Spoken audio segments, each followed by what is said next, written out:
one. We are live directly from the home studio of Randall Cunningham here on Reckless Speculation Weekend Review with Robbie Davis, Brandon Chain. Guys, we do this every Wednesday. It's kind of our weekend review.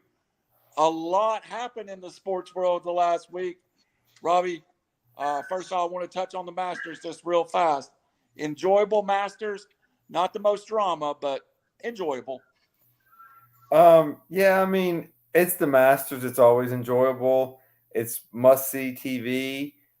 Not a lot of suspense. There was a suspense there for a little bit on Sunday, but overall, I mean, Thursday was amazing. Tiger shooting, I think, one under, and you're like, oh my God, is this actually possible? I mean, I was just, I gave my stance last week. If he makes the cut, I think it's one of his greatest achievements ever. And then I was like, oh my. And then Scheffler, just a great 4 days of golf. He was just solid. But TV-wise, it wasn't the most exciting thing. Absolutely. But Brandon Chain, welcome in. Tiger playing so well in round 1 and 2. You know what it did? Give me a little hope that after another year of rehab, more time, he could still compete in one of these things down the road. 100%. And that's the thing that we've all learned to deal with nowadays is that, it's not surprising that Tiger is here or can do these things that he does. He's superhuman. And like Robbie and I both said, to make the cut is an incredible achievement. 14 months removed from almost an amputated leg. So agreed. But yeah, what he did was incredible. He hit the ball well. It just, it came down to putting, and he even said himself, he's like, I felt like it was a putting practice. He putted 1,000 times. It felt like, it just didn't make the putts. He knew where to hit the ball. He knows the course, and I thought it was a good showing by him for his first time back to make the cut. So, but Scheffler. If you're Jordan Spieth and you're Bryson DeChambeau and you don't make the cut in that tournament, Brooks Koepka in that tournament when he did, that's a hard look in the mirror. That's so huge. Let's just follow up. We just wanted to mention it. Friday night, there will be a 20-minute show releasing that we'll record between now and then. Our Masters thoughts, we're going to go a little farther. Matter of fact, one of the guys I wanted to talk about in that show was Jordan Spieth and how he goes from 21 to not making the cut. How him and Tiger were the youngest champions ever. And now he just falls off the map this week. Also wanted to talk about Tiger's round 2. Look for that Friday night on RiverCity-Media. Reckless Speculations, Masters Review, Friday night here on RiverCity-Media and Reckless Speculation. Everybody, please excuse me. I'm a little scratchy. Weather blowing through. I think my mic is a little bad. I'll try to speak up a little bit. But we have to start with a real tragic news story. And let's just go straight into it because it's dominating the news. First, let's put up our little recognition there for Mr. Dwayne Haskins. We lost Dwayne Haskins in just a sad way, Brandon. Sunday, kind of the news broke. It's still the circumstances we won't get too far into. Still kind of a strange circumstance. But I wanted to start with you. He did not play a lot of football at Ohio State. He basically started 1 year and had a 50 touchdown, 4,900 yard year. That 1 year was a huge impact at Ohio State. It was. He broke, several Big Ten records. Season passing, single season passing touchdown, single season completion percentage, single game passing yards. The list goes on and on. His legacy at Ohio State was incredible. But he didn't play. He played a year and a half at bet, not even a year and a half. But he was a good kid.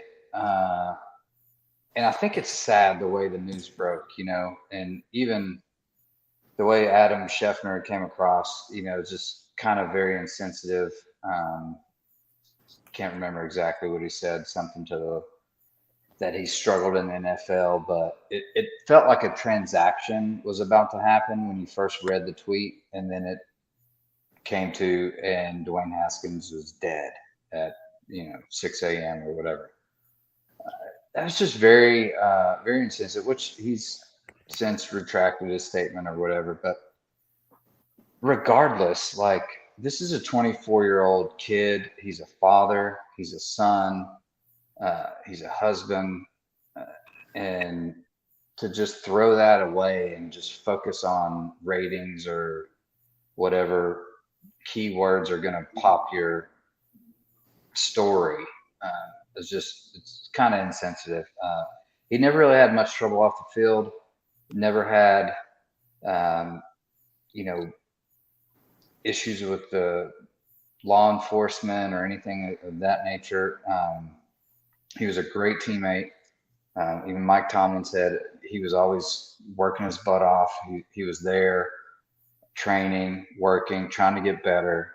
I mean, he was fist bumping all the guys as they came in or out, and just what a sad tragedy to happen to such a young kid that maybe he wouldn't have had the best NFL career. That was yet to be determined, but could have been serviceable as a backup possibly, and had a great life ahead of him, a lot of life ahead of him, regardless of what happened in the NFL.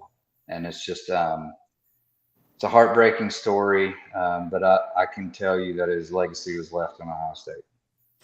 You can see Rich Jasper, a known Michigan fan, of course, commenting. Rich is a good guy, family man, just like the rest of us. This is one of those stories that go beyond football, Robbie. And the thing about it is like he says here, even from the speakeasies, fellows, this is a tragic loss. Dwayne Haskins was far from writing his final story in life at 24 years old. And I don't want to get into his career too much, but truthfully, this Dwayne Haskins should have been in the NFL last year. Should have been his first year in the NFL. And he's been there and already been cut, already been around. Robbie, he may have revitalized his career down the road. The story was yet to be wrote. Yeah, so I'm going to try my best to separate this into two separate things. And what I mean by that is, let's talk about first a young man. And Randall, you are an old man. Brandon and I are about the same age. And you are not as young as you think you are, but go ahead. I know that's what I was going to. We look at this guy now as a young man, a 24-year-old. Absolutely. And the older we get, the more tragic things like this get. And yeah, a father, a husband, and just a tragic event. And look, none of us, well, Randall, you may have a journalistic background. I definitely do not. But I saw some horrible takes, in my opinion, about what happened.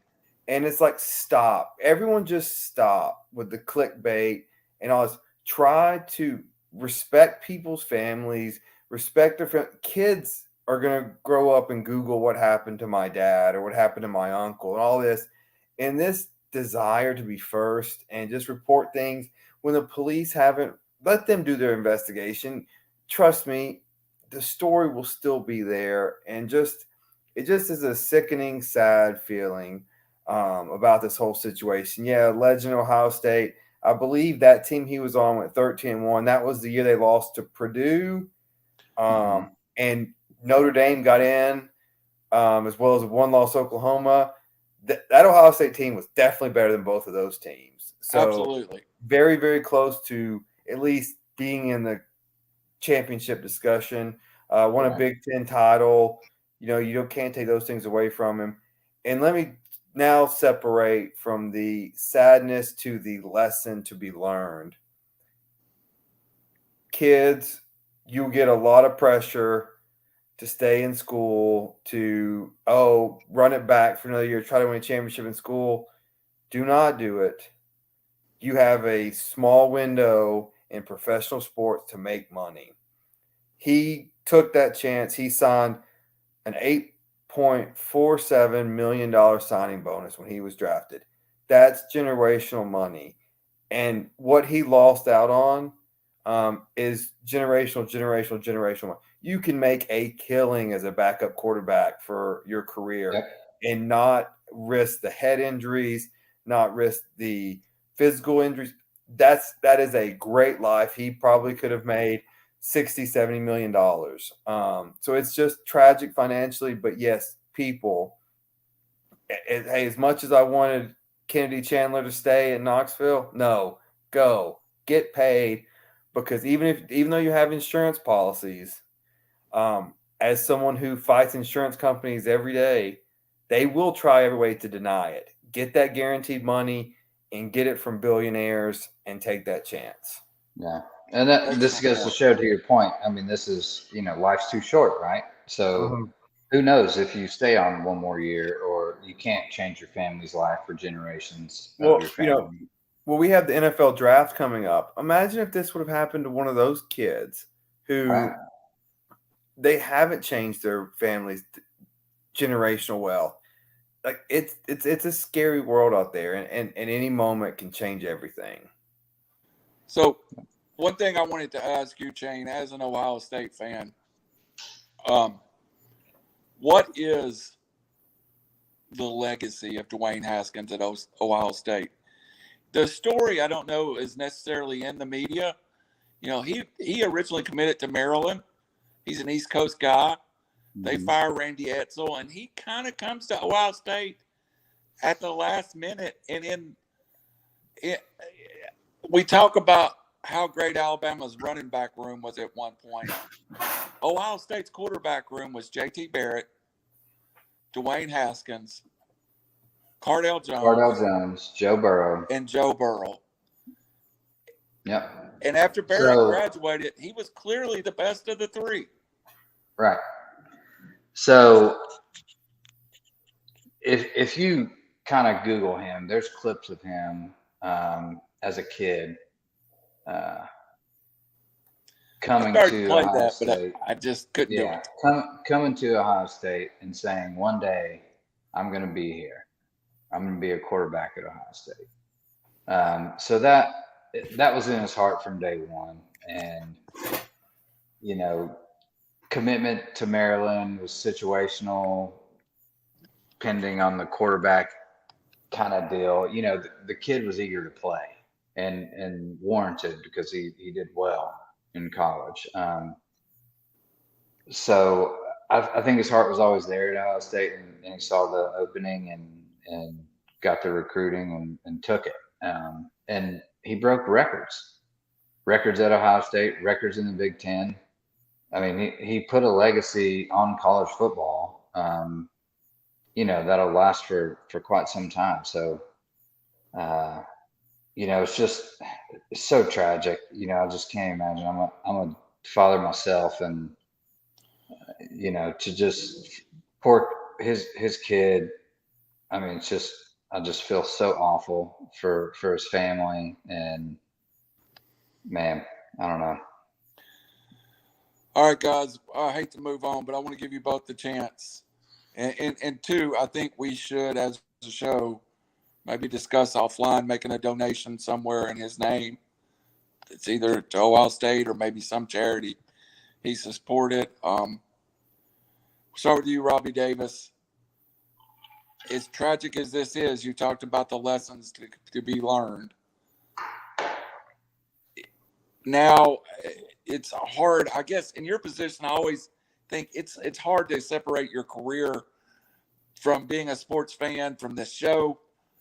But if you could give your final thoughts to wrap this up, and and kind of how you felt personally, and then we'll move on to Chain. I'm sorry, you asked me like my legal opinion or just No, your personal opinion outside of the legal. Yeah, I mean, it's a loss for everyone, and it's just, I mean, anytime a kid dies, or kid, adult, a father, a child. I mean, this is one of those situations where he is both the father and a child, and yeah, I mean, and the facts are still in dispute, and there's a lot of speculation. Gray area. Yeah, and there's going to be a lot of there's already been. I'm not even going to comment on what has been out there, but there's a lot of stuff that's just victim blaming, and we don't know who was at fault. We don't know what was happening yet, and so everyone just please take a step back and stop blaming one person or the others, third parties. Just wait. Excellent point. Chain, final words on the late Dwayne Haskins. Yeah, that's the thing that saddens me. It's everyone's so clickbait hungry that they are just posting half or quarter stories that don't even have a full complete story just to get a click on something. So I'm not going to go there. It infuriates me. Like I said, he was, regardless of what the truth is, and it will come out eventually. He was a good kid, he's 24 years old. If it was a mistake, people make mistakes at 24 years old. So regardless, like I said, it's just very sad that that's the first thing that the media goes for instead of the respect of his death and his family and his child. And that's just sickening to me in my stomach. And I've got a lot of other words that I'd like to say, but I'm not going to do that on there. I agree with both of you 100%. I also grieve for his teammates with the Steelers who had embraced. He just recently signed a 1-year contract back with the Steelers. There is a lot of people that are going to feel a lot of pain from this. And 24, I would have hated. I always want to tell people that judge these situations, how would you like to have a camera following you at 24, millions of dollars in your pocket, and really all the fame you could ever want as a football player? I would have been a horrible person. So please don't. There's a lot of grief still to come from this family. Yeah.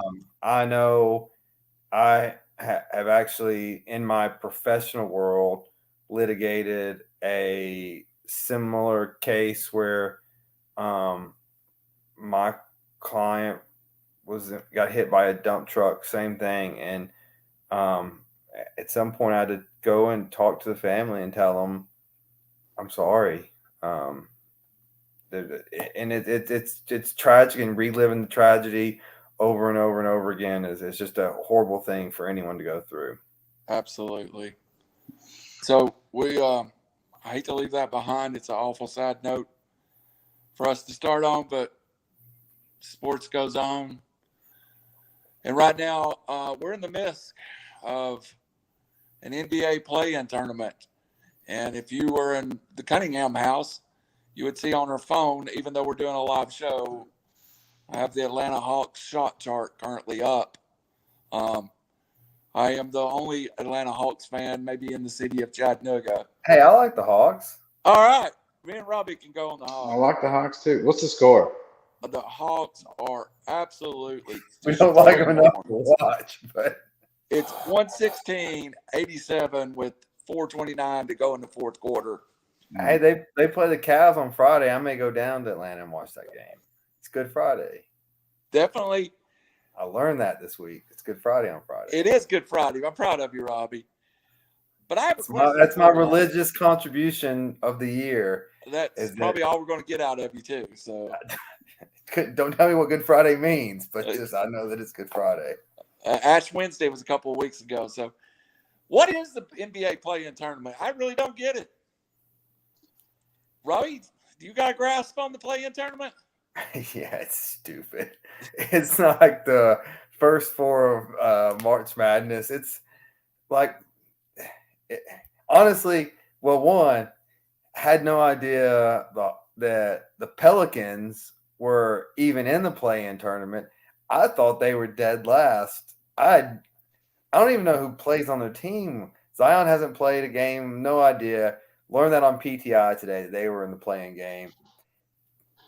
I don't even know who played last night. I can't remember who played on the West Coast. The Clippers played somebody, and the Clippers played the not the Hornets. the Hawks are playing the Hornets. Yeah, I know. The I didn't know Clippers, that I got till it here. today. The Clippers Timberwolves- played Timberwolves, and Beverly just So, the and whole then, Beverly story. Yeah. in New Jersey beat the Cleveland Cavs yesterday. yeah, and Yeah, then that I guess was there's good. one other. I guess there's another team in the West tonight. Well, my thing is, how in the heck did the Lakers not make a 10-team playoff in the West? This is like everyone gets a trophy kind of situation. This I've always thought the NBA playoffs, once they went from 5 to 7 in the first round, that was too much, and then add now more. a play-in game. I know. Yeah. This is all about money. Yeah. I mean, it's all about money. This is just extra games, letting playoff teams rest. The only one that I would say has actual chance would be the Nets. Yeah. They did have a play-in game, but they are on fire. Kyrie's healthy. He's playing all games. He's got fresh legs. So watch out for the Nets on the East. But other than that, this playing game is just stupid. Like, I'm betting on it just because there's nothing else on TV and whatever. This is what always drives me crazy. Like, instead of doing something stupid like this that nobody gets, nobody understands, if you want more eyeballs, move your season. Don't start it in October when nobody's watching. Start on Christmas Day, and then after the Masters, you have about a 2 or 3 month window where it's just you and baseball. Like, yeah, I get what you're saying, but when you sign like a 15-year structured deal with the TV guys, then you got to start when you got to start. So. Well, no, because if you get more eyeballs on it, that's what TV wants. It's true. I mean, you can make a like literally. When do you start watching the NBA? I watch Whenever it. the play-in tournament's over with. No, I watch it at the beginning of the season. I get bored in the middle. You do not watch November NBA basketball. I do. I swear. You are a liar. I swear. I'm going to subpoena your television records. You are a liar. That is fine. You can't. I do. I actually get excited about the NBA. I've liked NBA basketball more than I have college as of late. Who plays for the Pelicans? This year. I'm not saying that. Look, what's his name? The other ball kid does too as well. Came from the Lakers. LaMelo. No, it's not LaMelo. It's Lonzo. Lorenzo, yeah, he's the terrible one. LaMelo's the good one. He's for the actually really Hornets. good. Actually, you could have named any I basketball. did reference. Yeah, I know you won't know. Yeah. I did reference Kendall Chandler, Kennedy Chandler. Sorry. Similar style to LaMelo Ball, in my opinion. I do like that, but anyway, has a better shot. How do you feel? How do you feel now, knowing there's on a percentage more NBA teams in the playoffs than college teams in D1 than makes the tournament? 62.5% of the teams now, more than any other sport, makes the playoffs in the NBA. This is so stupid. This is just a money grab. Like, you can call it playoffs all you want, and then this is hockey level. This is like, you got these stupid elimination games, playing games. You got an extra 16 teams coming in to do these playoffs. It's just stupid. It's asinine. They just are trying to compete with NFL or something, I guess. But I get, yeah. Well, it's like, the problem with NBA is it's the most predictable of all the sports. And so to have a 1-game playoff to get to, I grant you, this year, the Nets could break them. The Nets really could go from this and win it all. But majority of this, they're just going to go to a team that's better than them and lose in probably 4 games. So it's like at least the first 4 in the tournament, they can and have often got hot and progressed. But yeah, I mean, it's like, all right, if you want to do this, then if Atlanta wins, give Trae Young a 1-game shot at the 2 seed or whatever it is. Yeah, just shoot a half-court shot. If you make it, you're in. If you're not, sudden death. It's the same thing. Yeah. So, all right. Whatever. Before we get off the air in our week review, I really want to touch on MLB just for a second. But I got a question for y'all, both of you. MVP, do you want Jokic at negative 275 or Embiid at plus 275? If you're laying a bet, who are you taking? And of course, Giannis is there at 875. Realistically, I think it's either Embiid or the Joker. I'm going to take the Joker, man. I'm going to take the Joker. Which one was plus? Give me the one that's plus. I'll take a chance at winning the money. Joker. I'd see why you're going Embiid. You know, he's got a new acquisition on his team that can probably help a little bit. But I like the Joker here. I'm going Embiid. Robbie going Embiid. We have 5 minutes left in this segment, or today's. Now, see, folks, you're going to have to be patient with us. We record multiple shows on the same day now. And I keep wanting to say segment, but this segment is brought to you by Davis Kessler and Davis softball team. I got my softball uniform on. Robbie's playing no field and hitting 11th. That's right. I want to get just a quick 5 minutes talk here. Major League Baseball started. I've heard more talk about Freddie Freeman versus Matt Olson than the actual baseball season. How much attention has the MLB got in your life now, Robbie Davis? Yeah, so none. Well, actually, the only thing that got my attention is the Kershaw getting pulled from a perfect game. That's probably the biggest national story right now. Yeah, and then there's a Phillies guy that said something, and none yet. I mean, they missed kind of, and I never realized because I was never a huge opening day game.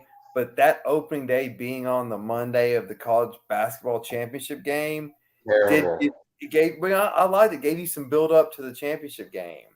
But now that we moved, it's like the Braves, I think, are 3-2, 3-3, maybe 3-3.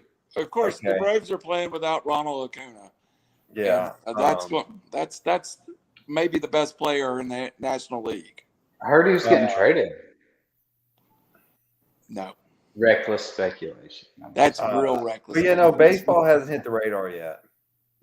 How about my Padres? No, I felt like it was blowing me up about Padres stuff, but must-love basketball season right now. It's it's got the NBA playoffs. That's most of the time when anyone ever watches the NBA. Aside from me, I watched the first couple weeks. Opening day chain on NBA basketball. I can't wait. I'm gonna call you next this year. I'm like, what are you doing today? I'll be watching. I'll take the entire day off and I'll just watch opening day of basketball. No, I get excited about it just because I've always been an NBA fan. What time does the NBA start in Hawaii? Lunch. I think I'm more caught up 6 a.m. in college baseball.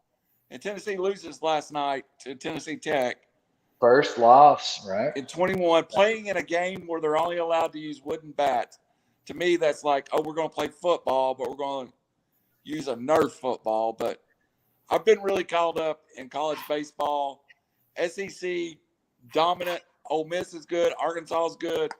Everybody, there's probably going to be 9 teams make the playoffs or make the round robin for the SEC. So, there's only one pitcher that can throw like 104 though, right? Yeah. Ben Joyce. For the balls. I will say this. Nolan Every Ryan. day, I read Freddie Freeman's stat line, and I read Matt Olson's stat line, and I think it's becoming a bigger story locally than even I suspected. Who's doing better? Oh, Olson is smoking the ball right now. I think it's becoming a big story amongst the Braves fans. It is. Versus Hey, I the was down in Florida last week. It was the Georgia State School spring break. Man, I couldn't tell you how many Braves World Series shirts I saw and hats. Like, they are living it up.